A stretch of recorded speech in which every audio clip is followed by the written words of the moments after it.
আসসালামু আলাইকুম। সুপ্রিয় নবম দশম শ্রেণীর শিক্ষার্থীদেরকে জানাচ্ছি অনেক অনেক শুভেচ্ছা।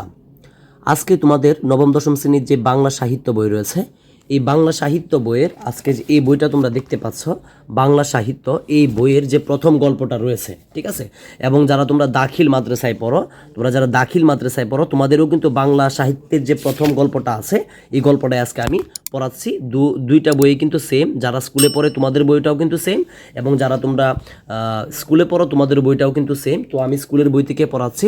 যারা তোমরা মাদ্রাসা স্টুডেন্ট আছো তোমরাও এখান থেকে পড়ে নিবা। তোমাদের বই আর স্কুলের বই একই, শুধু মলাটের মধ্যে একটু পার্থক্য রয়েছে। তো দেখো, ভিডিওর শুরুতেই বলবো, আজকে তোমাদের এই গল্পটা সম্পূর্ণ একদম শেষ করে দিব আজকের এই একটা ভিডিওর মধ্যে, ঠিক আছে? প্রত্যেক গল্পটা আজকের ভিডিওতে সম্পূর্ণ A to Z line to line বুঝিয়ে দিব। তো ভিডিওটা শুরু করার আগে আমার একটা ছোট্ট রিকোয়েস্ট থাকবে, যারা তোমরা আমার এই চ্যানেলে নতুন অবশ্যই চ্যানেলটি সাবস্ক্রাইব করবে, এবং তোমাদের এই বাংলা সাহিত্য যে বইটা রয়েছে, বাংলা সাহিত্যের প্রত্যেকটা গল্প কবিতায় কিন্তু আমার ইউটিউব চ্যানেলের যে প্লে লিস্ট রয়েছে সেখানে পেয়ে যাবে, ঠিক আছে? একে একে দেওয়া শুরু করে দিচ্ছি ইনশাল্লাহ। তোমরা আমার ইউটিউব চ্যানেলে ঢোকার পর যখন একটা প্লে লিস্ট দেখবে যে বাংলা সাহিত্য লেখা আছে, সেখানে গেলেই তোমাদের এই বইয়ের যতগুলো তোমাদের সিলেবাস আছে তোমাদের পরীক্ষার জন্য সবগুলো ইনশাল্লাহ A to Z গল্প কবিতা পেয়ে যাবে। তো আমি আর দেরি করতে চাচ্ছি না, আমরা মূল ভিডিওতে চলে যাচ্ছি। দেখো, প্রত্যুপকার। তো তোমাদের প্রথমেই ফার্স্ট জানতে হবে প্রত্যুপকার গল্পটি কে লিখেছেন। উত্তর হবে যে ঈশ্বরচন্দ্র বিদ্যাসাগর লিখেছেন প্রত্যুপকার গল্পটি, ঠিক আছে? তো যেহেতু আমরা প্রত্যুপকার গল্পটা পড়ার আগে অবশ্যই আমাদেরকে একটু লেখক পরিচিতিটা পড়তে হবে। আমাদের জানতে হবে ঈশ্বরচন্দ্র বিদ্যাসাগর সম্পর্কে, কারণ এগুলো পরীক্ষার জন্য অনেক ইম্পর্টেন্ট। লেখক পরিচিতি: ঈশ্বরচন্দ্র বিদ্যাসাগর ভারতের পশ্চিমবঙ্গের মেদিনীপুর জেলার বীরসিংহ গ্রামে 26শে সেপ্টেম্বর 1820 সালে জন্মগ্রহণ করেন। তো ফার্স্ট আমাদের ঈশ্বরচন্দ্র বিদ্যাসাগরের জানতে হবে তিনি কত সালে জন্মগ্রহণ করেছে। উত্তর হবে 1820 সালে। কোথায় জন্মগ্রহণ করেছে? উত্তর হবে যে পশ্চিমবঙ্গের মেদিনীপুর জেলার বীরসিংহ গ্রামে। তো এখানে বিভিন্নভাবে প্রশ্ন আসতে পারে পরীক্ষাতে, কোন জেলায় জন্মগ্রহণ করেছে এটা আসতে পারে, ঠিক আছে? আবার আসতে পারে যে কোন জেলায়, উত্তর হবে মেদিনীপুর জেলায়। এভাবেও আসতে পারে কোন গ্রামে জন্মগ্রহণ করে, তো উত্তর হবে বীরসিংহ গ্রামে। কত সালে? 1820 সালে, ঠিক আছে? তারপরে দেখো, তার মূল নাম Ishwarchandra Bandyopadhyay. Very very important, আমি তোমাদেরকে বলবো এটা একদম ভালো করে মনে রাখবা। আমি তোমাদেরকে দাগিয়ে দিচ্ছি, যেখানে বলবো দাগানোর জন্য সেখানে ভালো করে দাগাবা। তার মূল নাম অর্থাৎ ঈশ্বরচন্দ্র বিদ্যাসাগর যে আমরা বলি, তো ঈশ্বরচন্দ্র বিদ্যাসাগরের কিন্তু মূল নাম হচ্ছে ঈশ্বরচন্দ্র বন্দ্যোপাধ্যায়। তোমাদের পরীক্ষায় থাকতে পারে যে ঈশ্বরচন্দ্র বিদ্যাসাগরের মূল নাম কি বা আসল নাম কি। উত্তর হবে ঈশ্বরচন্দ্র বন্দ্যোপাধ্যায়, বিদ্যাসাগর তার উপাধি। তো এটা বুঝতে হবে যে বিদ্যাসাগর হচ্ছে ঈশ্বরচন্দ্র বন্দ্যোপাধ্যায়ের উপাধি হচ্ছে বিদ্যাসাগর, ঠিক আছে? মাথায় রাখবা যে ঈশ্বরচন্দ্র বিদ্যাসাগরের মূল নাম বা আসল নাম হচ্ছে ঈশ্বরচন্দ্র বন্দ্যোপাধ্যায়, কিন্তু বিদ্যাসাগর হচ্ছে ঈশ্বরচন্দ্র বিদ্যাসাগরের উপাধি হচ্ছে ঈশ্বরচন্দ্র বন্দ্যোপাধ্যায়ের উপাধি হচ্ছে বিদ্যাসাগর। তো উপাধিটা আমরা বলি যে ঈশ্বরচন্দ্র বিদ্যাসাগর, ঠিক আছে? আশা করি এখানে ক্লিয়ার, তোমরা পরীক্ষায় আসলে লিখতে পারবা, তা তোমরা বুঝতে পেরেছ। তারপরে দেখো, তিনি ছিলেন কলকাতা সংস্কৃত কলেজের ছাত্র। তিনি প্রথমে সংস্কৃত ও পরে ইংরেজি ভাষায় পাণ্ডিত্য অর্জন করেন। মনে রাখবা এটা। দানশীলতার জন্য তিনি দয়ার সাগর নামেও পরিচিত। এটাও কিন্তু গুরুত্বপূর্ণ একটা বিষয় যে দানশীলতার জন্য, অর্থাৎ তিনি সম্ভবত প্রচুর পরিমাণ দান করতেন। দানশীলতার জন্য তিনি দয়ার সাগর নামেও পরিচিত, অর্থাৎ তিনি প্রচুর পরিমাণ দান করতেন বলেই তাকে কিন্তু দানশীলতার জন্য তাকে দয়ার সাগর নামেও পরিচিত, অর্থাৎ তিনি দয়ার সাগর নামেও পরিচিত যেহেতু তিনি দান করতেন। তারপরে আমরা দেখব যে লক্ষ্য করো, আমরা কিন্তু মূল গল্পটা পড়ব, তো আমরা লেখক পরিচিতিটা ভালো করে পড়ে নিই। একাধারে পণ্ডিত, শিক্ষাবিদ, সমাজ সংস্কারক ও খ্যাতনামা লেখক হিসেবে প্রতিষ্ঠা লাভ করেছিলেন তিনি। অর্থাৎ তিনি একাধারে পণ্ডিত ছিলেন, খুব জ্ঞানী ছিলেন, শিক্ষাবিদ ছিলেন, সমাজ সংস্কারক ছিলেন এবং খ্যাতনামা লেখক, খুব গুরুত্বপূর্ণ বা বিখ্যাত লেখক নামেও কিন্তু তিনি প্রতিষ্ঠা লাভ করেছিলেন, মানে তাকে সকলে চিনত। সুশৃঙ্খল পদবিন্যাস, যথাযথভাবে জ্যোতিচিহ্ন প্রয়োগ এবং সাহিত্যিক গদ্য রচনার জন্য তাকে বাংলা গদ্যের জনক বলা হয়ে থাকে। সবথেকে গুরুত্বপূর্ণ আমি বলবো, এটা প্রত্যেকটা স্টুডেন্ট ভালো করে মুখস্থ করে নেবা। এই যে এটা এখান থেকে আমি একদম দাগিয়ে দিলাম, এই যে পর্যন্ত। সুশৃঙ্খল পদবিন্যাস, যথাযথভাবে জ্যোতিচিহ্ন প্রয়োগ এবং সাহিত্যিক গদ্য রচনার জন্য তাকে বাংলা গদ্যের জনক বলা হয়। তোমাদের পরীক্ষায় থাকতে পারে যে বাংলা গদ্যের জনক কাকে বলা হয়। দেখো এই যে আমি লিখছি এখানে, এটা ভালো করে মনে রাখবা, বাংলা গদ্যের জনক বলা হয়ে থাকে।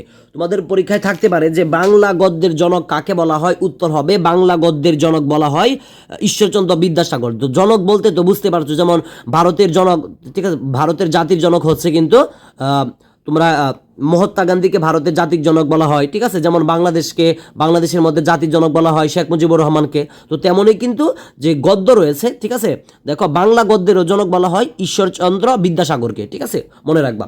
তারপরে দেখো বাংলা বর্ণমালাকে নতুন বিন্যাসে সাজিয়ে 1855 সালে বিদ্যাসাগর প্রকাশ করেন শিশু পাঠ্য বই বর্ণ পরিচয়। এটাও অনেক গুরুত্বপূর্ণ।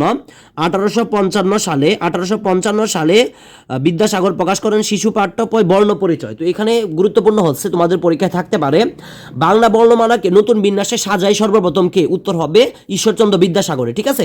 তো আরও প্রশ্ন আসতে পারে যে কত সালে প্রকাশ করে, এটা উত্তর হবে 1855 সালে প্রকাশ করে। এবং এটা আসতে পারে যে বইটার নাম কি ছিল, উত্তর হবে যে শিশু পাঠ্য বই। এই বইটার নাম ছিল শিশু পাঠ্য বই, ঠিক আছে, শিশু পাঠ্য বই বর্ণ পরিচয়, ঠিক আছে। যে 1855 সালে বিদ্যাসাগর যে শিশু পাঠ্য বইটি রচনা করেছিলেন সেটির নাম হচ্ছে বর্ণ পরিচয়, অর্থাৎ শিশু পাঠ্য বইটার নাম হবে বর্ণ পরিচয়। আশা করি এটা একদম ক্লিয়ার হয়ে গিয়েছে। তারপরে দেখো ভাষা শিক্ষাদানের ক্ষেত্রে এই বই আজও পথ প্রদর্শক বিবেচিত হয়, অর্থাৎ ভাষা শিক্ষার জন্য, ভাষা শিক্ষাদানের জন্য, মানুষকে শিক্ষা দেওয়ার জন্য এই বইটা এখনও পথ প্রদর্শক, মানে এখনও মানুষ এই বইটাকে অনুসরণ করছে। বেতাল পঞ্চবিংশতি, ব্যাকরণ, কৌমুদী, সুকান্তলা, বিধবা বিবাহ প্রচলিত হওয়া উচিত কিনা, এত দিয়স প্রস্তাব, সীতার বনবাস, ভ্রান্তিবিলাস প্রভৃতি তার প্রধান গ্রন্থ, ঠিক আছে। অর্থাৎ তার যে প্রধান প্রধান গ্রন্থগুলো রয়েছে, ঠিক আছে, এই গ্রন্থগুলো হচ্ছে এইগুলো একটু মনে রাখবা, তাহলেই হবে। এগুলো মনে বুঝে বুঝে পড়বা, তাহলেই তোমরা পরীক্ষায় আসতে পারে যে তোমাদের পরীক্ষাতে থাকতে পারে যে ধরো যে বিধবা বিবাহ প্রচলিত হওয়া উচিত কিনা, এভাবে থাকতে পারে, ঠিক আছে, যে এটা কার লেখা, তুমি তখন লিখবা যে এটা উত্তর দিবা ঈশ্বরচন্দ্র বিদ্যাসাগর। এগুলো একটু মনে রাখবা। এবং দেখো ঈশ্বরচন্দ্র বিদ্যাসাগর 1891 সালের 29 জুলাই তিনি মৃত্যুবরণ করেন, ঠিক আছে, এই যে তার মৃত্যুটা। অর্থাৎ মূল কথা হচ্ছে এখানে আমরা তার লেখক পরিচিতিটা পড়ার পর যা যা বুঝতে পেরেছি সেটা হচ্ছে তার জন্ম হচ্ছে 1820 সালে এবং মৃত্যু হচ্ছে 1891 সালে। তিনি জন্মগ্রহণ করেছে পশ্চিমবঙ্গের, জেলা ছিল মেদিনীপুর এবং গ্রাম ছিল বীরসিংহ গ্রাম। এবং তিনি দুঃখিত, এবং তার মূল নাম ছিল, তার আসল নাম হচ্ছে ঈশ্বরচন্দ্র বন্দ্যোপাধ্যায়, এবং তাকে উপাধি দেওয়া হয়েছে বিদ্যাসাগর, ঠিক আছে। এবং দানশীলতার জন্য তাকে দয়ার সাগর নামেও অব্যাহিত করা হয়েছে, এটা মনে রাখবা। এবং তাকে কিন্তু গদ্যের জনক বলা হয়, ঠিক আছে, তাকে গদ্যের জনক বলা হয়, এটা মনে রাখবা এগুলো। এবং তিনি বাংলা বর্ণমালাকে নতুন বিন্যাসে সাজিয়ে 1855 সালে তিনি একটি বই প্রকাশ করেন, বইটির নাম হচ্ছে বর্ণ পরিচয়। তো মোটামুটি আমরা লেখক পরিচিত কিন্তু A to Z বোঝানোর চেষ্টা করেছি। এখন আমরা মূল তোমাদের যে গল্পটা রয়েছে ঈশ্বরচন্দ্র বিদ্যাসাগরের প্রত্যুপকার গল্পটা, এই গল্পটা একদম A to Z line to line বুঝিয়ে পড়ব, ইনশাল্লাহ তোমাদের পরীক্ষার জন্য একটা সেরা প্রস্তুতি হয়ে যাবে। আলী ইবনে আব্বাস নামে এক ব্যক্তি মামুন নামক খলিফার প্রিয় পাত্র ছিলেন। তো প্রথম লাইনটাতে একটা বোঝার বিষয় রয়েছে, তোমাদের পরীক্ষায় থাকতে পারে যে মামুন নামক খলিফার প্রিয় পাত্র কে ছিলেন, উত্তর হবে আলী ইবনে আব্বাস নামে এক ব্যক্তি ছিলেন মামুন নামক খলিফার প্রিয় পাত্র, ঠিক আছে। মামুন নামক খলিফার প্রিয় পাত্র ছিলেন আলী ইবনে আব্বাস নামে এক ব্যক্তি।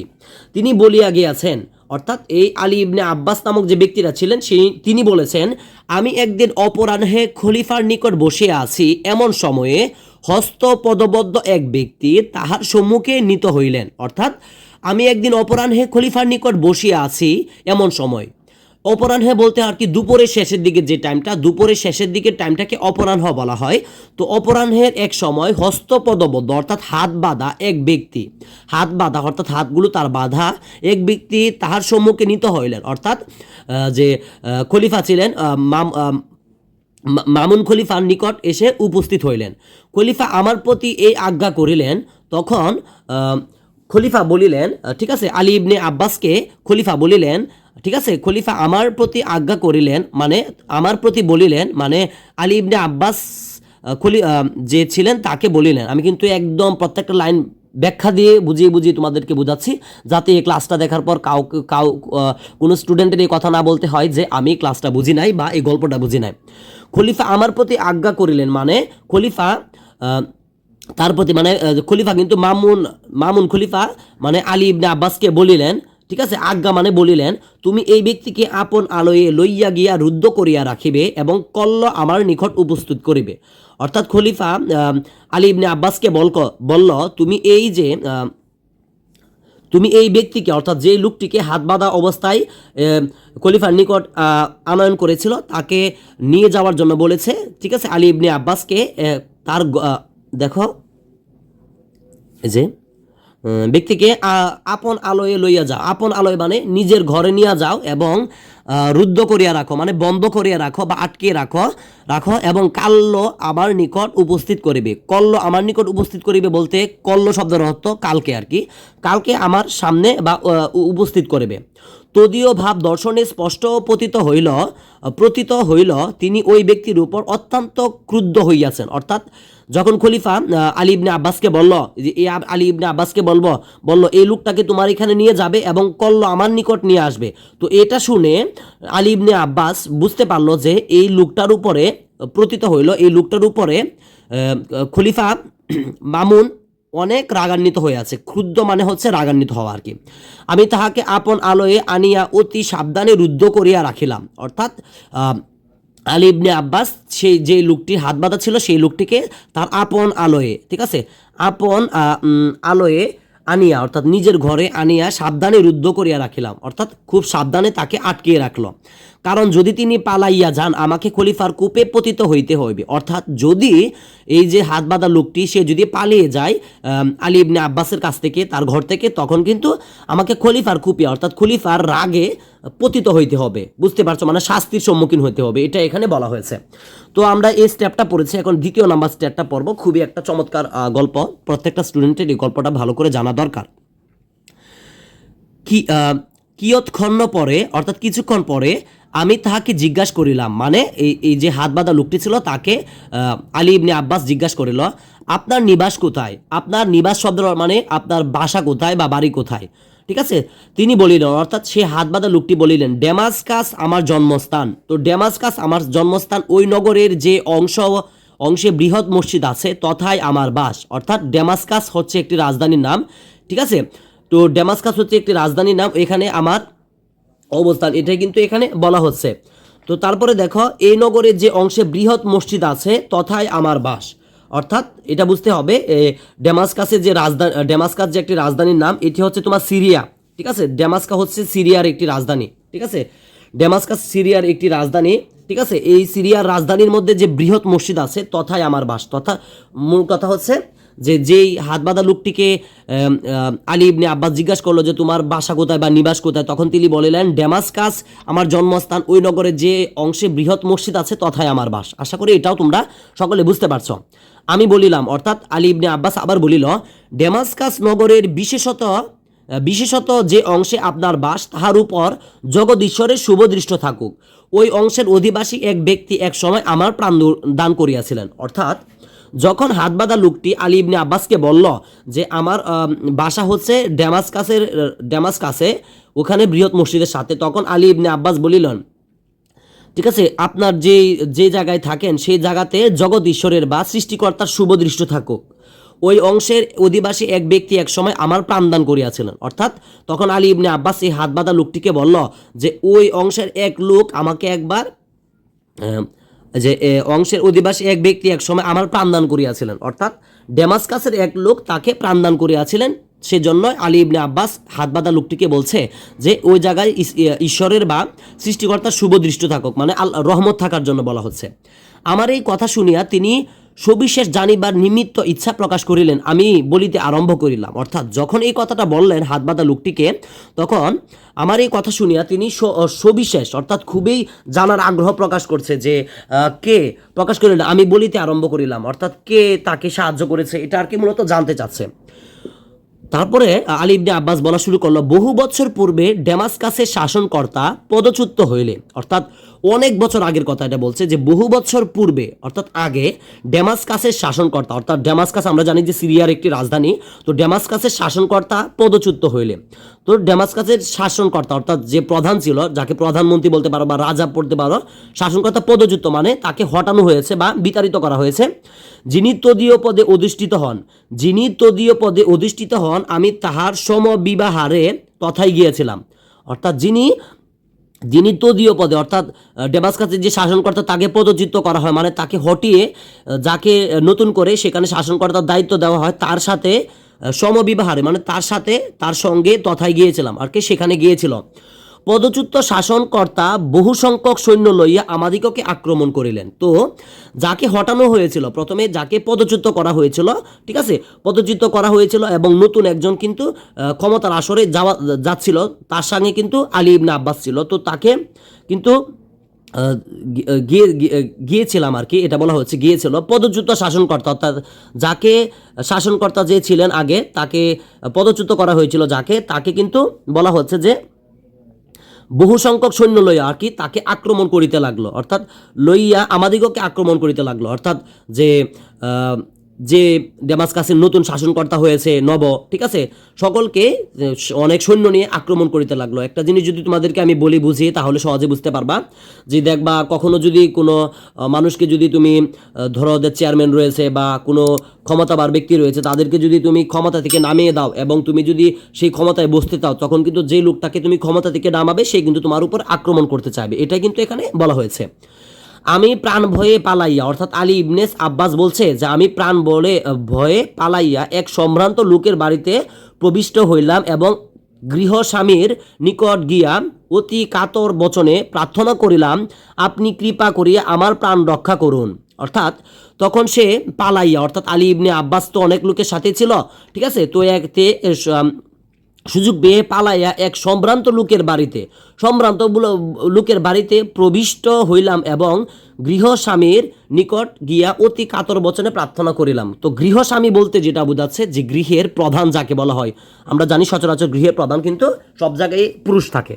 তো গৃহের প্রধান, গৃহস্বামী মানে গৃহের যে প্রধান তাকে বললো আর কি, নিকট গিয়া অতি কাতর মানে খুব মানে নম্রভাবে বচনে প্রার্থনা করিলাম, মানে বললাম আপনি কৃপা করে আমার প্রাণ রক্ষা করুন, মানে আপনি আমাকে দয়া করে আমার জীবনটা রক্ষা করুন। আমার প্রার্থনা বাক্য শুনিয়া গৃহস্বামী মানে ঘরের প্রধান আমার অভয় প্রদান করিলেন, অর্থাৎ আমাকে থাকার জন্য অনুমতি দিলেন।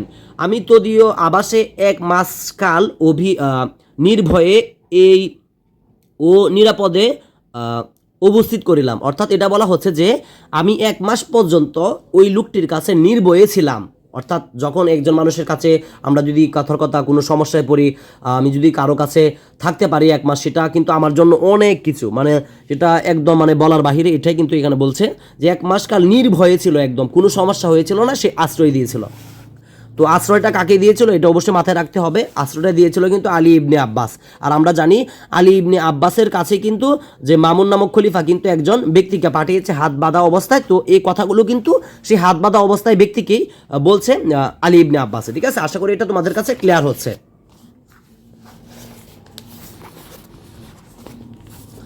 তারপরে দেখো একদম ইনশাল্লাহ লাইন টু লাইন বুঝাবো। তারপরে দেখো একদিন আশ্রয়দাতা আমায় বলিলেন, অর্থাৎ যে লোকে আলী ইবনে আব্বাসকে আশ্রয় দিয়েছিলেন তাকে বলিলেন, এ সময়ে অনেক লোক বাগদাদ যাইতেছেন। অর্থাৎ আলী ইবনে আব্বাস বর্তমানে যেখানে থাকে সেটা হচ্ছে বাগদাদ, অর্থাৎ এই সময় অনেক লোক বাগদাদ যাইতেছে। অর্থাৎ আলী ইবনে আব্বাস যেহেতু থাকে এখন সিরিয়ার রাজধানী, যেহেতু দামেস্কে তো থাকে, তো এটাই বলা হচ্ছে তখন অনেক লোক বাগদাদ যাইতেছেন। স্বদেশ প্রতি গমনের পক্ষে আপনি ইহা অপেক্ষা অধিক সুবিধা সময় পাইবেন না। অর্থাৎ আলী ইবনে আব্বাসকে যে লোকে 1 মাস পর্যন্ত বাসায় থাকার জন্য অনুমতি দিয়েছেন, সেই লোকটা বলতেছে এখন অনেক লোক বাগদাদে যাচ্ছে, তো এখন আপনি বাগদাদে যেতে পারবেন, এর থেকে বড় সুযোগ আর পাবেন না। কারণ আগে যাওয়ার জন্য অনেক মানুষের প্রয়োজন হতো, যেহেতু অনেক দূরের পথ, অনেক মানুষ একসাথে যেত। তো এটা বলছে যে এখন যদি আপনি না যান তার থেকে বড় সুযোগ আর পাবেন না যাওয়ার জন্য। আমি সম্মত হইলাম, অর্থাৎ আলী ইবনে আব্বাস তখন সম্মত হইল বা রাজি হইল। আমার সঙ্গে কিছুমাত্র অর্থ ছিল না, অর্থাৎ আলী ইবনে আব্বাসের সাথে কিছু পয়সাও ছিল না, মানে কোনো টাকা পয়সা ছিল না। লজ্জাবশত আমি তাহার নিকট সেই কথা ব্যক্ত করিতে পারিলাম না। অর্থাৎ সে লজ্জায় এই কথাটা বলতে পারলো না যার কাছে তিনি 1 মাস পর্যন্ত ছিলেন, কারণ এমনি তাকে এতদিন পর্যন্ত রেখেছে, এখন যদি আবার বলে আমাকে কিছু টাকা পয়সা দেন, এটা লজ্জাজনক না। তো সেটা লজ্জায় সে আর বলল না। তিনি আমার আকার প্রকার দর্শনে তাহা বুঝিতে পারিলেন, কিন্তু তৎকালে কিছু না বলিয়া মৌন অবলম্বন করিয়া রহিলেন। তো এটা অর্থ বোঝাচ্ছে যে সে অর্থাৎ আলী ইবনে আব্বাসের ভাবভঙ্গি দেখে বুঝতে পারলো যে মানুষ তাকে, যে লোকটা তাকে আশ্রয় দিয়েছিল, যে তার কাছে হয়তো টাকা পয়সা নাই, কিন্তু সে তৎকালে মানে তখন এই সময়ে কিছু না বলিয়া, তখন কিছু বলে নাই, মানে সেই লোকটা মনোভাবে মানে তিনি নীরবতা পালন করিয়া রহিলেন, অর্থাৎ কিছু না বলিয়া সে নীরবভাবে রহিলেন, তার আকার প্রকার বুঝে। অর্থাৎ আলী ইবনে আব্বাসের কাছে যে টাকা পয়সা নাই সেটা যে লোকে তাকে আশ্রয় দিয়েছিল সে ঠিকই বুঝেছিল, বুঝেও তাকে তৎক্ষণাৎ মানে সাথে সাথে কিছু বলিনি। তারপরে দেখো ইম্পর্টেন্ট, আমি কিন্তু একদম ভেঙে ভেঙে বুঝাচ্ছি তোমাদের সুবিধার্থে, শুধু যাতে তোমরা একদম ভালোভাবে শিখতে পারো, বুঝতে পারো। তিনি আমার জন্য যে সমস্ত উদ্বেগ করিয়া রাখিয়াছিলেন, প্রস্থান দিবসে তাহা দেখিয়া আমি বিস্ময়পন্ন হইলাম। অর্থাৎ তিনি যখন যাবে, অর্থাৎ আলী ইবনে আব্বাস যখন এই লোকের বাসা থেকে তার দেশে, অর্থাৎ সে বাগদাদে যখন এসে পড়বে, ঠিক আছে, তখন যখন প্রস্থান দিবসে যখন তিনি বাড়ি থেকে বের হয়ে বাগদাদের উদ্দেশ্যে রওনা হবেন, তিনি আমার জন্য যে সমস্ত উদ্বেগ মানে যে সমস্ত ব্যবস্থা করেছিলেন এটা বোঝাচ্ছে। সেই ব্যবস্থাগুলোর মধ্যে রয়েছে একটি উৎকৃষ্ট অশ্ব সুসজ্জিত হইয়া আছে। উৎকৃষ্ট মানে আর কি খুবই স্বাস্থ্যবান সুন্দর, একটি অশ্ব মানে হচ্ছে ঘোড়া, একটি উৎকৃষ্ট অশ্ব সুসজ্জিত হইয়া আছে মানে একটি সুন্দর স্বাস্থ্যবান ঘোড়া সুসজ্জিত হইয়া আছে মানে রয়েছে তার জন্য। আর একটি অশ্বের পৃষ্ঠে খাদ্য সামগ্রী স্থাপিত হইয়াছে। একটা ঘোড়া তাকে দেওয়া হয়েছে যে সে যাওয়ার জন্য, আবার আরও একটি অশ্বে বা আরেকটি ঘোড়ার মধ্যে বলছে যে খাদ্য সামগ্রী দেওয়া হয়েছে মানে কিছু খাবার দেওয়া হয়েছে একটি ঘোড়ার উপরে বুঝাই করে তার জন্য। আর পথের আমার পরিচর্যার করিবার নিমিত্ত, ঠিক আছে, অর্থাৎ তাকে পরিচর্যা, অর্থাৎ আলী ইবনে আব্বাসকে পথের মধ্যে পরিচর্যা মানে দেখভাল করার জন্য, ঠিক আছে, করার জন্য একটি ভৃত্য প্রস্থানার্থে প্রস্তুত হইয়া রয়েছে। অর্থাৎ একজন লোককেও তার সঙ্গে দিয়েছে যাতে তাকে সাহায্য করতে পারে, পথের মধ্যে তাকে দেখভাল করতে পারে। তো এই জিনিসগুলো কিন্তু দেখে আলী ইবনে আব্বাস একদম অবাক হয়ে গেছে, তার জন্য এত ব্যবস্থা করেছে। প্রস্থান সময় উপস্থিত হইল, অর্থাৎ যখন সে চলে যাবে তখন সেই দয়াময়, অর্থাৎ যে লোকটা তাকে আশ্রয় দিয়েছে, সদাশয় আশ্রয়দাতা আমার হস্তে একটি স্বর্ণ মুদ্রার থলি দিলেন এবং আমাকে যাত্রীদের নিকট লইয়া গেলেন। দেখো ভাই, গুরুত্বপূর্ণ একটা বিষয়, স্বর্ণ মুদ্রাটা যখন সে চলে যাবে তখন কিন্তু তার হাতে দিয়ে দিলেন। অর্থাৎ আমরা জানি আলী ইবনে আব্বাস কিন্তু লজ্জায় বলছিল না যে আমার কাছে দেখো লেখা আছে, লজ্জায় আমি তাহার নিকট কিছু বললাম না। অর্থাৎ আলী ইবনে আব্বাসের কাছে কোনো টাকা পয়সা ছিল না। তখন কিন্তু সেই লোকটি আসলে বুঝতে পারলো, এবং যখন তিনি বাড়ির উদ্দেশ্যে রওনা দিয়েছে তখন কিন্তু তার কাছে একটি স্বর্ণ মুদ্রার থলি দিলেন সেই ব্যক্তিটি আলী ইবনে আব্বাসকে।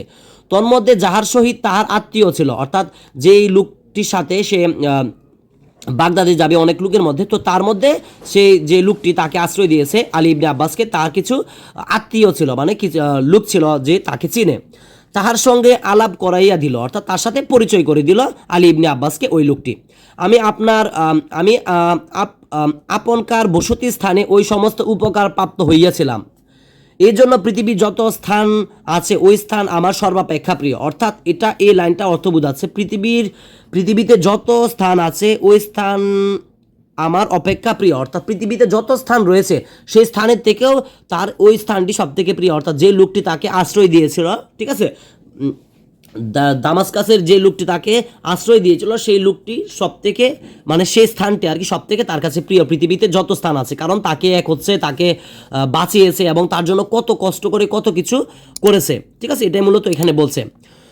তো তারপরে স্টেপটা আমরা ভালো করে পড়বো। দেখো ভাইয়া, আমরা কিন্তু লাইন টু লাইন তোমাদেরকে বোঝাচ্ছি, মনোযোগ সহকারে ক্লাসটা করো, তোমরা সাথে বইটা নিয়ে ক্লাসটা করো, তাহলে কিন্তু সহজে বুঝতে পারবে, ঠিক আছে।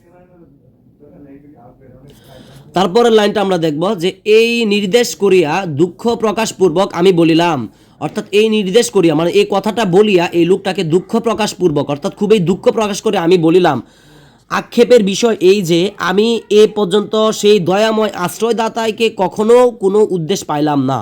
অর্থাৎ এই নির্দেশ মানে এই ঘটনাটা এই লোকটাকে অর্থাৎ হাত বাঁধা লোকটাকে বলে দুঃখ প্রকাশ বলল যে আমি এই লোকটাকে এখন পর্যন্ত আমি কখনোই পাইলাম না।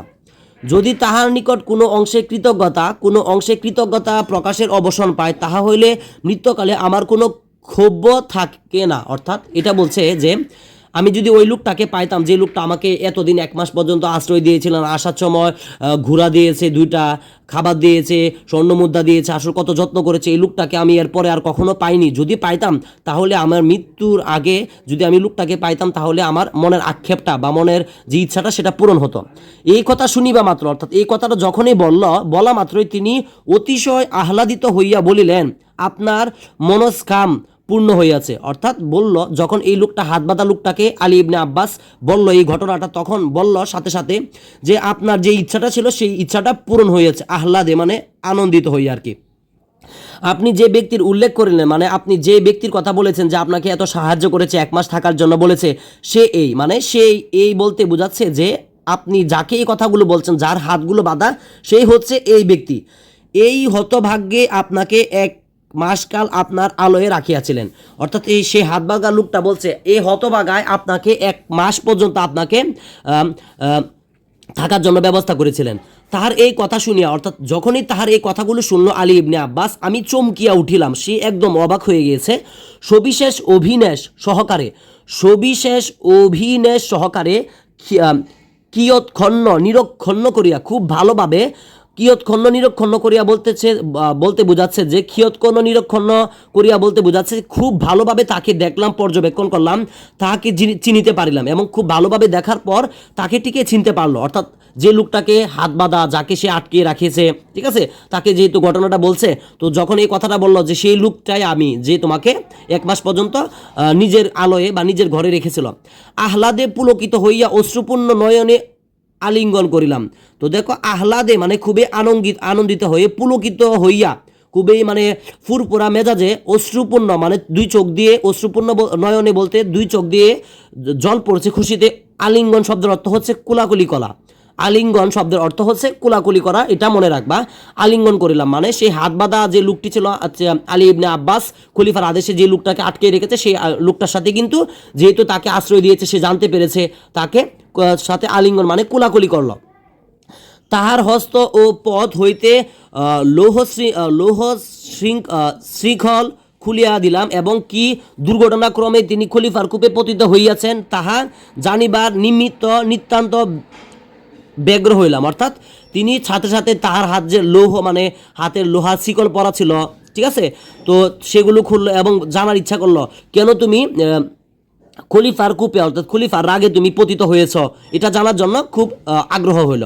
তখন তিনি বলিলেন, অর্থাৎ সেই লোকটি বলিলেন, যে লোকটিকে তিনি আটকে রেখেছিলেন আর যে লোকটি আলী ইবনে আব্বাসকে সাহায্য করিলেন, সেই লোকটি আলী ইবনে আব্বাসকে বলিলেন, কতিপয় নিজ প্রকৃতির লোক ঈর্ষাবশত শত্রুতা করিয়া খলিফার নিকট আমার উৎকট দোষারূপে করিয়াছে। অর্থাৎ এটা বলছে যে কিছু লোক রয়েছে যেটি আমার প্রকৃতির লোক ঈর্ষাবশত, মানে কিছু নিম্ন বলতে আর কি খারাপ মানুষ, তাকে অযথা খলিফার নিকট দোষারোপ করিয়াছে।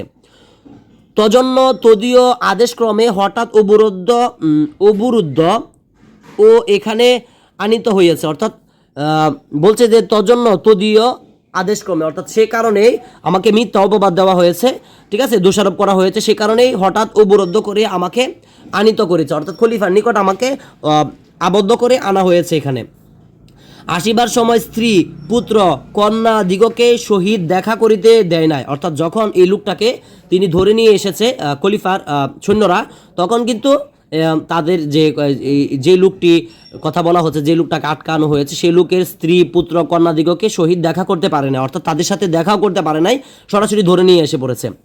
ভূত করি আমার প্রাণদণ্ড হইবে, অর্থাৎ সেই লোকটি ভাবছে যে আমার মনে হয় মৃত্যুদণ্ড হইবে, এই কথাটা বলছে আলী ইবনে আব্বাসকে। অতএব আপনার নিকট বিনীত বাক্যে প্রার্থনা এই, আপনি অনুগ্রহ করিয়া আমার পরিবারের নিকট এই সংবাদ পাঠাইয়া দিবেন, তাহা হইলে আমি যথেষ্ট উপকৃত হইব। অর্থাৎ তখন এই লোকটি আলী ইবনে আব্বাসকে বলছে, আপনার কাছে শুধু আমার একটা প্রার্থনা থাকবে বা একটা দরখাস্ত থাকবে, যে আপনি আমার সংসারে বা আমার পরিবারের মধ্যে এই সংবাদটা একটু পৌঁছিয়ে দিবেন যে আমার মৃত্যুদণ্ড হইবে, এই কথাটা আর কি বোঝাতে যাচ্ছে। তাহলে আমি যথেষ্ট উপকৃত হব, সে কথাটা আলী ইবনে আব্বাসকে বলছে। তারপরে দেখো, তাহার এই প্রার্থনা শুনিয়া আমি বলিলাম, অর্থাৎ তাহার এই কথাটা শুনে আলী ইবনে আব্বাস বলছে, না, আপনি এই মুহূর্তের জন্য প্রাণ নাশের আশঙ্কা করিবেন না। অর্থাৎ তিনি তখন না না বলে বলল যে আপনি কখনোই চিন্তা করবেন না, আপনার কোনো সময় মৃত্যুদণ্ড হবে না। এটা আলী ইবনে আব্বাস বলল। আপনি এই মুহূর্তে হইতে স্বাধীন, আপনি এই মুহূর্তে হতে স্বাধীন, মানে আপনি এখন থেকে স্বাধীন, সেটা আলী ইবনে আব্বাস বলছে ওই লোকটিকে। এই বলিয়া পথেয় স্বরূপ সহস্র স্বর্ণমুদ্রা, এই বলিয়া পাথেয় স্বরূপ সহস্র স্বর্ণমুদ্রার একটি থলি তাহার হস্তে দিয়া বলিলাম, আপনি বিলম্বে প্রস্থান করুন এবং স্নেহা সম্পদ পরিবার বর্গের সহিত মিলিত হইয়া সংসার যাত্রা সম্পূর্ণ করুন। অর্থাৎ তিনি তখন বলিলেন যে আপনি, মানে আলী ইবনে আব্বাস সেই লোকটিকে একটি স্বর্ণমুদ্রা দিল, স্বর্ণমুদ্রা দিয়া বলিলেন আপনি আপনার বাড়িতে চলে যান এবং আপনার পরিবারের সাথে সংসার সম্পন্ন করুন, সেখানে চলে যান, সেটা এখানে বলা হচ্ছে। তারপরে দেখো আপনি অবিলম্বে প্রস্থান করুন, এটা আর কি বলা হয়েছে। তারপরে দেখো আপনাকে ছাড়িয়া দিলাম, এই জন্য আমার উপর খলিফার মর্মান্তিক ক্রোধ ও দেশ জন্মিবে তাহাতে সন্দেহ নয়। অর্থাৎ আমি আপনাকে ঠিকই ছাড়িয়া দিচ্ছি ঠিকই, কিন্তু সেজন্য খলিফার কাছে আমি অনেক ক্রোধান্বিত হব, তার শাস্তির সম্মুখীন হব। এটাই খলিফা আলী ইবনে আব্বাস সেই লোকটিকে বলছে। কিন্তু যদি আপনার প্রাণ রক্ষা করিতে পারি তাহা হইলে সেজন্য আমি অনুমাত্র দুঃখিত হইব না। অর্থাৎ এটা বলছে যে তবে আমার যাই হোক না কেন, আমি যদি আপনাকে রক্ষা করতে পারি, আপনার প্রাণটাকে যদি আমি বাঁচাতে পারি, তাহলে আমি অনুমাত্র দুঃখিত হইব না, মানে একটু কষ্ট হবে না, সেটা বলছে আলী ইবনে আব্বাস ওই লোকটাকে। ঠিক আছে, খুবই একটা মজার গল্প এবং খুবই একটা শিক্ষণীয় গল্প, কিন্তু প্রত্যেকটা লাইনে লাইনে শিক্ষা কিন্তু এখানে লুকিয়ে আছে, তোমাদের এটা ভালো করে পড়তে হবে। আর এখান থেকে কিন্তু পরীক্ষায় অবশ্যই সৃজনশীল থাকবে, যে কারণে এই গল্পটা তোমাদের অবশ্যই ভালো করে পড়তে হবে। তো তারপরে দেখো আমি ভালো করে বুঝাচ্ছি, আমরা তারপরে পেজে চলে এসেছি, ভালো করে মনোযোগ সহকারে দেখতে থাকো, আমি যেখানে বলবো সেখানে তোমরা দাগিয়ে নিবা। আমার প্রস্তাব শুনিয়া তিনি বলিলেন, আপনি যাহা বলিয়াছেন আমি কখনোই তাহা সম্মত হইতে পারিব না। অর্থাৎ আলী ইবনে আব্বাস যখন এই কথাটা বললেন, এখান থেকে এই পর্যন্ত বলছি যে আলী ইবনে আব্বাস যখন এই কথাটা বললেন, আপনি পালিয়ে যান, আপনাকে স্বর্ণমুদ্রা দিলাম কিছু, আপনি পালিয়ে যান, আপনার সংসার করুন গিয়ে আপনার বাচ্চাদের সাথে, তখন সেই লোকটা আলী ইবনে আব্বাসকে বলবেন আমি এই কাজ কখনোই করতে পারবো না বা সম্মত করিতে পারবো না, আমি এত নিচাশয় ও স্বার্থপর নহি যে। অর্থাৎ সেই লোকটি বলতেছে আমি এত বড় স্বার্থপর না, কিছুকাল পূর্বে অর্থাৎ কিছুদিন আগে যে প্রাণের রক্ষা করিয়াছি, অর্থাৎ আপনার প্রাণ রক্ষার্থে এক্ষণে সে প্রাণের বিনাশের কারণ হইব তাহা কখনোই হইব না। ঠিক আছে, অর্থাৎ এটা অর্থ বোঝাচ্ছে যে কিছুদিন আগে, মানে তোমাদেরকে যদি সহজভাবে বুঝাই, সেটা বোঝাচ্ছে যে কিছুদিন আগে আমি যে লোকটাকে প্রাণ বাঁচিয়েছিলাম, এখন আজকে কি আমার জন্য আবারও তার প্রাণটা যাবে? আমি এমন স্বার্থপর না, আমি এই কাজ কখনোই করবো না, আমি চলে যাব না। কারণ এই লোকটি যদি চলে যায়, আলী ইবনে আব্বাসকে কিন্তু খলিফা কিন্তু তাকে মানে যে তাকে কিন্তু শাস্তি দিবে, এটা কিন্তু বলছে, বা মৃত্যুদণ্ড দিতে পারে।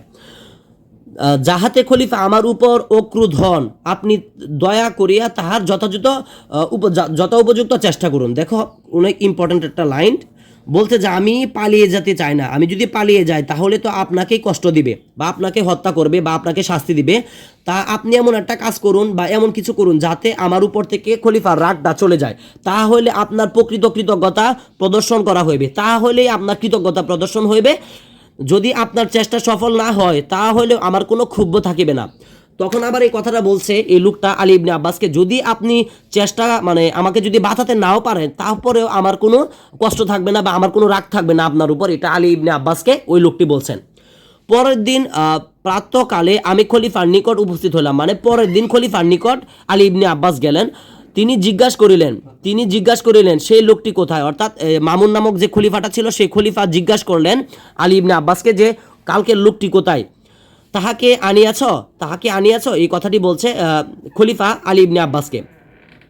এই বলিয়া তিনি ঘাতককে ডাকাইয়া প্রস্তুত হইতে নির্দেশ দিলেন। অর্থাৎ এই কথা যখন বলল আলী ইবনে আব্বাসকে, তাহাকে কি আনেছ, এই কথা বলিয়াই যে ঘাতক রয়েছে, মানে যিনি জল্লাদ রয়েছে, যে হত্যা করে তাকে জল্লাদ বলা হয় আর কি, এই জল্লাদকে ডাকিয়া প্রস্তুত হইতে আদেশ দিলেন, মানে বললে তুমি প্রস্তুত থাকো সেই লোকটিকে মৃত্যুদণ্ড দেওয়ার জন্য। অর্থাৎ যে লোকটিকে আলী ইবনে আব্বাস নিয়ে হাত বাঁধা অবস্থায় রুদ্ধ করিয়া রেখেছে বা আটকে রেখেছে। তখন আমি তাহার চরণে পতিত হইয়া বিনীত ও কাতার বচনে বলিলাম। অর্থাৎ আলী ইবনে আব্বাস তখনই তার চরণে মানে পায়ে পরে বিনীতভাবে মানে কাঁদতে লাগলো এবং কাতর বচনে বলতে লাগলো, ধর্মাবতার ওই ব্যক্তিকে বিষয়ে আমার কিছু বক্তব্য রয়েছে, ধর্মাবতার ওই ব্যক্তির উপর আমার কিছু ধর্মাবতার ওই ব্যক্তি বিষয়ে আমার কিছু বক্তব্য রয়েছে, অর্থাৎ ও যে লোকটিকে আটকিয়ে রেখেছে সেই লোকটার কথা বলেছে আলী ইবনে আব্বাস, সেই খলিফার নিকট বলছে, অনুমতি হইলে সবিশেষ সমস্ত আপনার কাছে আপন আপনকার গোচর করি, অর্থাৎ যদি আপনি অনুমতি দেন তাহলে আমি সব কিছু আপনার কাছে বলবো, এই কথাটাই বলছে কিন্তু আলী ইবনে আব্বাস। এই কথা শুনিবা মাত্র তাহার কোপানল প্রজ্বলিত হইল, অর্থাৎ এই কথাটা শুনেই অজ্বলিত হইয়া উঠিল, অর্থাৎ খুবই রাগান্বিত হয়ে উঠল খলিফা। তিনি রোষ রক্ত নয়নে বলিলেন, অর্থাৎ খুবই রাগান্বিত হয়ে বলিলেন, ঠিক আছে, এটা রোষ রক্ত বলতে বোঝাচ্ছে খুবই রাগান্বিত নয়নে আর কি, খুবই মানে দেখতে খুব রাগান্বিত মনে হচ্ছে, এটা আর কি বোঝাচ্ছে যে নয়নে বলিলেন, আমি শপথ করিয়া বলিয়াছি, অর্থাৎ আমি শপথ করিয়া বলিতেছি মানে প্রতিজ্ঞা করে দিছি, যদি তুমি তাহাকে ছাড়িয়া দিয়া থাকো, যদি তুমি ওই লোকটিকে কালকে যে লোকটিকে তোমার কাছে পাঠিয়েছিলাম আটকে রাখার জন্য সেই লোকটিকে যদি তুমি ছাড়িয়া দিয়া থাকো, মানে এই কথাটা খলিফা আলী ইবনে আব্বাসকে বলছে, যদি ছাড়িয়ে থাকো ওই দণ্ডে তোমার প্রাণদণ্ড হইবে, অর্থাৎ সে অপরাধে তুমি ছাড়িয়া দিছ আমার আদেশ ছাড়া, সেই কারণেই তোমাকে কিন্তু সেই প্রাণদণ্ড করিতে মানে দণ্ডে তোমার প্রাণদণ্ড হইবে, তার যে অপরাধ করার জন্য তাকে যে প্রাণদণ্ড করা হয়েছিল তুমি ছেড়েছ বলেই তোমাকে কিন্তু তার দণ্ডে প্রাণদণ্ড দিতে হবে, সেটা আলী ইবনে আব্বাসকে খলিফা বলছে। তখন আমি বলিলাম, আলী ইবনে আব্বাস তখন বলেছে খলিফাকে, আপনি ইচ্ছা করিলে এই মুহূর্তে আমার ও তাহার প্রাণদণ্ড করিতে পারেন, তাহার সন্দেহ কি, মানে সেটা বলছে সেটা তো আপনি পারবেনই, আমার প্রাণদণ্ড করতে পারবেন, ওরও প্রাণদণ্ড করতে পারবেন, আপনি অনেক ক্ষমতাবান, সেটাই আলী ইবনে আব্বাস খলিফাকে বলল। কিন্তু আমি যে নিবেদন করিতে ইচ্ছা করেছি কৃপা করিয়া তাহা শুনিলে আমি চিরথার্থ হই, অর্থাৎ বলছে আমি যে আপনাকে একটা কথা বলতে চাচ্ছি সে কথাটা যদি আপনি একটু শুনেন তাহলে আমি আপনার উপর কৃতজ্ঞতা প্রকাশ করব, এটা আর কি বলা হচ্ছে।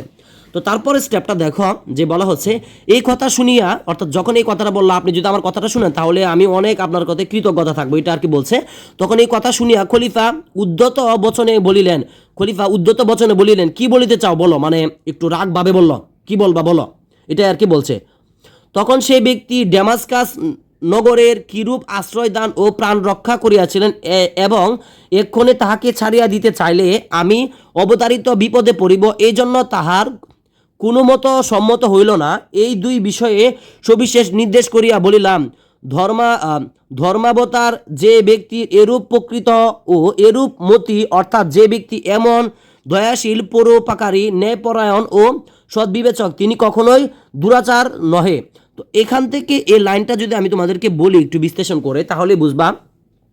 তখনই বলল, অর্থাৎ খলিফাকে তখনই বলা শুরু করলো যে ড্যামাস্কাসে যে তাকে হত্যা করতে যে চেয়েছিল, আশ্রয় দিয়েছিল 1 মাস কাল, এটা বলা হয়েছে, প্রাণ রক্ষা করেছিল এবং ইতিমধ্যে তাকে এই কথাগুলো শুনে আলী ইবনে আব্বাস ছেড়ে দিতে চাইলো, ঠিক আছে, তারপরেও সে যাইলো না, ঠিক আছে, এগুলো বলল যে সে খুব ভালো মানুষ, তো তার পক্ষে তো এগুলা করা কখনোই মানে কাম্য নয়, সে এগুলা করতে পারে না, এগুলো খলিফাকে কিন্তু যে তার সাথে আলোচনা হয়েছে, তাকে আশ্রয় দিয়েছে, মানে এই মুহূর্তে তাকে ছেড়ে দিতে চাইলো, ছেড়ে দিলে যে আমার নিজের ক্ষতি হবে সেটা বুঝে সে কিন্তু পালাইলো না।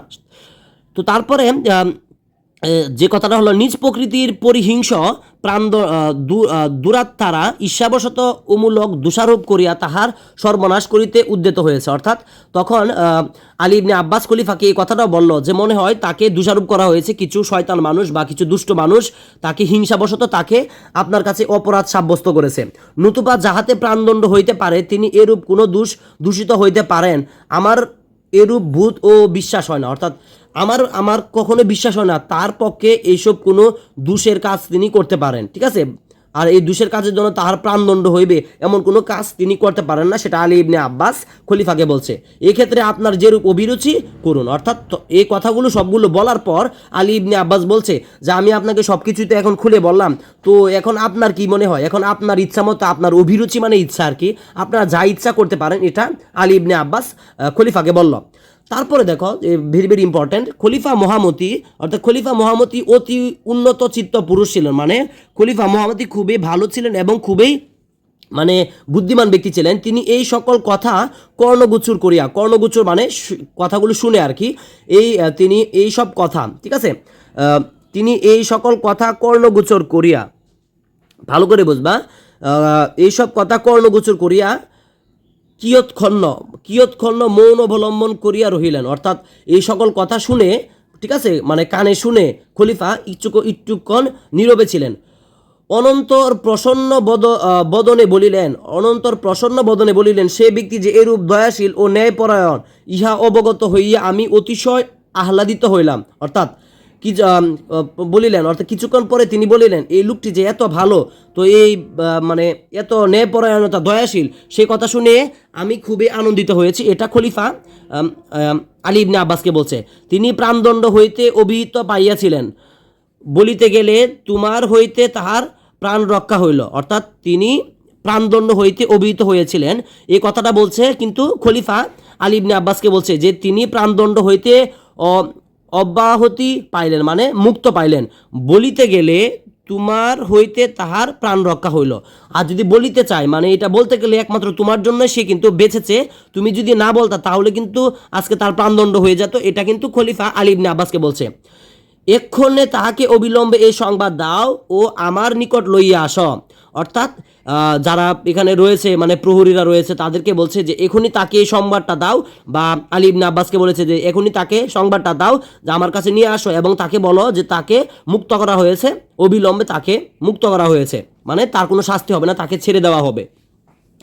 এই কথা শুনিয়া আহ্লাদে সাগরে মগ্ন হইয়া আমি সত্তর গৃহে প্রত্যক মনপূর্বক তাহাকে খলিফার সম্মুখে উপস্থিত করিলাম। তো দুঃখিত, এখানে মূলত যে এই কথাটা আলী ইবনে আব্বাসকে বলা হয়েছে যে আপনি ওই লোকটিকে গিয়ে বলেন যে আপনাকে মুক্ত করা হয়েছে এবং আমার কাছে নিয়ে আসেন। তো এই কথাটা যখন আলী ইবনে আব্বাস শুনলো, তখন আহ্লাদে মানে আনন্দের সাগরে মগ্ন হইয়াছে, মানে খুবই সে খুশি হয়েছে, এবং সত্তর গৃহে প্রত্যগমনপূর্বক তাহাকে খলিফার সম্মুখে উপস্থিত করিলাম। ঠিক আছে, তা আমি সত্তর গৃহে প্রত্যগমনপূর্বক তাহাকে খলিফার নিকট উপস্থিত করিলাম। অর্থাৎ সেই লোকটিকে খলিফার নিকট এনেছে।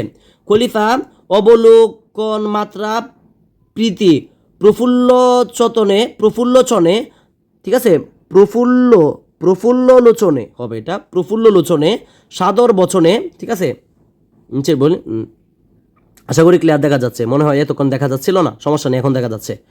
তারপর দেখো, সাদর বচনে সম্ভাষণ করিয়া বলিলেন, তুমি যে এরূপ প্রকৃতির লোক তাহা আমি পূর্বে অবগত ছিলাম না। অর্থাৎ যখন আলী ইবনে আব্বাসের কাছে এই লোকটিকে আনা হলো, ঠিক আছে, দুঃখিত, যখন খলিফা আলী ইবনে আব্বাস যখন খলিফাকে ওই লোকটির নিকট নিয়ে আসলেন, তখন দুঃখিত, জায়গাটা একটু পেস লাগছে, আমি বলছি। যখন খলিফার নিকট আলী ইবনে আব্বাস ওই লোকটিকে নিয়ে আসলেন, অর্থাৎ যে লোকটি অপরাধ বলে সাব্যস্ত হয়েছিল, আটকে রেখেছিল, এখন তো তাকে মুক্ত দেওয়া হয়েছে, তখন যখন আলী ইবনে আব্বাস ওই লোকটিকে খলিফার নিকট আনলেন, তখন খলিফা বললেন, তুমি যে এই প্রকৃতির ভালো মানুষ আমি আগে জানতাম না। দুষ্টমিত দুরাচার দিগের বাক্য বিশ্বাস করিয়া অকারণে তোমার প্রাণদণ্ড করিতে উদ্যত হইয়াছিলাম। অর্থাৎ দুষ্টমতি, অর্থাৎ কিছু খারাপ লোকের কারণে তাদের কথা বিশ্বাস করিয়া আমি তোমাকে শুধু প্রাণদণ্ড মানে হত্যা করতে চেয়েছিলাম। এক্ষণে ইহার নিকটে তোমার প্রকৃত পরিচয় পাইয়া, অর্থাৎ এক্ষণে মানে এইমাত্র তোমার নিকট, এক্ষণে ইহার নিকট, অর্থাৎ আলী ইবনে আব্বাসের নিকট তোমার প্রকৃত পরিচয়, মানে তোমার সঠিক, মানে তোমার পরিচয় জেনে এবং তোমার যে তুমি যে দয়াবান, এত ভালো মানুষ জানতে পেরে সাতিশয় প্রীতিপ্রাপ্ত হইয়াছি, ঠিক আছে, সাতিশয় প্রীতিপ্রাপ্ত হইয়াছি, আমি অনুমতি দিয়াছি। আমি মানে খলিফা তখন বলছে যে আমি তোমাদেরকে অনুমতি দিচ্ছি, মানে আমি তোমাকে বলছি তুমি আপন আলোয়েস প্রস্থান করো, তুমি তোমার নিজের ঘরে চলে যাও, আমি তোমাকে নিজে অনুমতি দিচ্ছি। এই বলিয়া খলিফা তাহাকে মহামূল্য পরিচ্ছেদ সুসজ্জিত 10 অশ্ব, অর্থাৎ তখন তাহাকে যে খলিফা ছিল তাকে সুসজ্জিত 10 অশ্ব, মানে খুবই ভালো সুসজ্জিত সুন্দর 10টা ঘোড়া দিছে, 10টা খচ্চর দিছে এবং 10 উষ্ট উপহার দিলেন, এবং ডেমাসকাসের রাজপ্রতিনিধির নামে এক অনুরোধপত্র ও পাথেয় স্বরূপ বহু সংখ্যক অর্থ দিয়া তাহাকে বিদায় করিয়া দিলেন। এবং তাহাকে কিন্তু দেখো 10 উষ্ট উপহার দিলেন, মানে 10টা উষ্ট বলতে আর কি 10টা উট ভরা উপহারও দিয়ে দিলেন এই খলিফা। এবং ডেমাসকাসের যে রাজপ্রতিনিধির নামে, যে ডেমাসকাসের যে রাজপ্রতিনিধি রয়েছে, ঠিক আছে, যেহেতু তিনি ডেমাসকাসের বাসিন্দা, তো রাজপ্রতিনিধির নামে এক অনুরোধ পত্র এবং পাথেয় স্বরূপ বহু সংখ্যক অর্থ দিয়া তাহাকে বিদায় করিয়া দিলেন। ঠিক আছে, তো দেখো আমরা যারা এতক্ষণ পর্যন্ত স্টুডেন্ট, তোমরা ক্লাসটা দেখেছো, আমরা যদি এই গল্পটা এতক্ষণ পর্যন্ত তোমাদের সাথে পড়েছি, অনেক বড় একটা সুন্দর করে ভালো করে বুঝিয়েছি, তো যারা দেখেছো তোমরা অনেক উপকৃত হবে, আমি এটা আশা করি। ঠিক আছে। তো আমি এই গল্পটার যে তোমাদের যে তোমার এই জিনিসটা অবশ্যই জানতে হবে এখানে, তোমরা এই গল্পটা পড়ার পর অবশ্যই যে শব্দ অর্থগুলো রয়েছে এই শব্দ অর্থগুলোর একবা প্রত্যুপকার শব্দের অর্থ কি, উপকারীর উপকার করা হচ্ছে, প্রত্যুপকার অভিরুচি হচ্ছে ইচ্ছা, তো এগুলো আর আমি বলবো না, এখানে তোমরা প্রত্যেকটাই শব্দের অর্থ এখানে দেওয়া আছে, তোমরা একটু পড়ে নিবা। তো তোমাদের সাথে আমি যে জিনিসটা পড়বো সেটা হচ্ছে তোমাদের সাথে অবশ্যই আমার একটু পাঠ পরিচিতিটা পড়তে হবে, খুবই গুরুত্বপূর্ণ। এবং এই পাঠ পরিচিতিটা যদি তুমি গল্পটা পড়ার পর পড়তে পারো তাহলে কিন্তু তোমার A to Z বোঝা হয়ে যাবে, এবং আমি তোমাদেরকে এখনই বুঝিয়ে দিচ্ছি। প্রত্যুপকার রচনাটি আখ্যান মঞ্জুরি দ্বিতীয় ভাগ থেকে সংকলন করা হয়েছে। তোমাদের পরীক্ষায় থাকতে পারে প্রত্যুপকার গল্পটি কোন কোন জায়গা থেকে নেওয়া হয়েছে বা সংকলন করা হয়েছে, উত্তর হবে আখ্যান মঞ্জুরি দ্বিতীয় ভাগ থেকে সংকলন করা হয়েছে। ঈশ্বরচন্দ্র বিদ্যাসাগরের আখ্যান মঞ্জুরি রচিত হয়, ঠিক আছে, আখ্যান মঞ্জুরি রচিত হয় 1868 খ্রিস্টাব্দে। তো পরীক্ষায় থাকতে পারে কত সালে আখ্যান মঞ্জুরি রচিত হয়েছিল, উত্তর হবে 1868 খ্রিস্টাব্দে। তো বিশ্বের নানা দেশের ইতিহাস প্রসিদ্ধ ব্যক্তিগণের জীবনের গৌরবদীপ্ত ঘটনা এই গ্রন্থে, অর্থাৎ বিশ্বের বিভিন্ন দেশের, ঠিক আছে, নানা দেশের ইতিহাস প্রসিদ্ধ ব্যক্তিগণের, অর্থাৎ যারা বিখ্যাত ব্যক্তি তাদের কথাই কিন্তু এই আখ্যান মঞ্জুরি গ্রন্থে লেখা আছে, এটাই বলা হচ্ছে।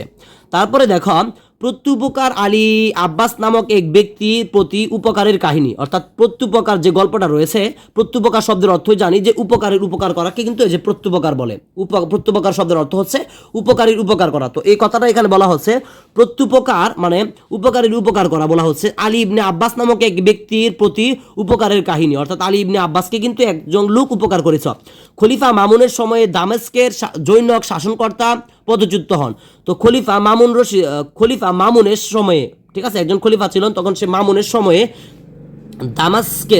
দামেস্কের জৈনক শাসনকর্তা, অর্থাৎ নাম না জানা এক জৈনক বলতে হচ্ছে নাম না জানা আর কি, নাম না জানা শাসনকর্তা পদচ্যুত হন, মানে পদ থেকে বহিষ্কৃত হন, তাদেরকে যেমন দেশ থেকে মানুষ দেখো যে বিপ্লব করে দেশ থেকে সরকার বিতরণ করে, তেমন কিন্তু পদচ্যুত করে, মানে তাকে ক্ষমতা থেকে নামিয়ে ফেলে। নতুন শাসনকর্তা মামুনের একজন প্রিয় পাত্র ছিলেন আলী ইবনে আব্বাস। তখন যখন নতুন শাসনকর্তা ছিলেন তখন তার প্রিয় পাত্র ছিলেন আলী ইবনে আব্বাস, এটা দেখবা। আব্বাসে আশ্রয়দাতা ওই সম্ভ্রান্ত ব্যক্তিটি খলিফা মামুনের সৈন্যদল কর্তৃক বন্দী হন, এবং খলিফার অর্থাৎ আব্বাসের আশ্রয়দাতা, অর্থাৎ আলী ইবনে আব্বাসকে যে লোকটা আশ্রয় করেছিল, আশ্রয়দাতা ওই সম্ভ্রান্ত ব্যক্তিটিকে খলিফা, দেখো এখানে আসলে কিছু বোঝানো নেই, আমি একটু আগে গল্পটা বুঝিয়েছি, তো এটা আমি রিডিং পড়ে দিচ্ছি, এটা এখন রিডিং পড়লেই তোমরা বুঝতে পারবা, এখানে বুঝালে অযথা সময় নষ্ট হবে।